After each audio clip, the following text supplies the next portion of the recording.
Hello and welcome to Cycling Weekly Online's Tour de France 2015 coverage with me, Rebecca Charlton. Today I'm delighted to be joined by a man that knows plenty about riding the Tour de France. It's Malcolm Elliott. Firstly, welcome. Thanks for joining us. Now take me back to the beginning, your first ever Tour de France. What was the experience like?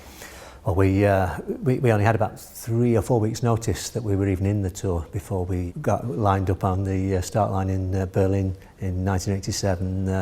Extremely hot and muggy. There was no actual sort of real leader or real contender there. It was a wide open race that year, and it just meant that each stage was ridden flat out. So myself and my team, we just didn't know what the hell had hit us. And talk me through survival in a Grand Tour, because of course you're looking at stage sprints, you're looking at stage wins, but you've got to get to the end. None of us had any hopes of doing anything overall. We knew that. We were there to either, ideally I could have wanted to try and win a stage. Best place I got was third place on the stage to Bordeaux, but the other days, the mountain days, just all about just trying to survive, get myself through the day, conserve as much strength as I possibly could for the days which mattered, which I did have a chance on. And talking of survival in those mountain stages, of course we're going to see some big mountains in this year's Tour. Talk me through the Repetto. What's it all about and how does it get riders like you through? Well, the Repetto is essentially all the riders that in the same situation as perhaps I was, where they know that they've not got a hope on that particular day. They're looking around, forming a large group, safety in numbers. A large group can move better than just individuals or small 3s and 4s, small groups. You maintain your speed, you lose less time on the leaders, so you stay inside the time cut.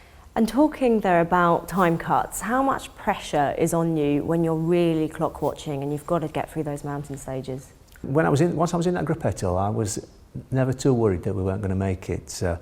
There were a lot of people there always coming back with calculations and getting various reports of how much time we had and whether it was, whether we were looking close. And it was usually possible just to lift the pace enough to make it not such a problem. But there were a few times where perhaps it was miscalculated and we did cut it finer than we intended to, but overall I think the days in the Repetto were not so demanding, which was the whole intention of them, to get through and try and rest a little bit for the other days.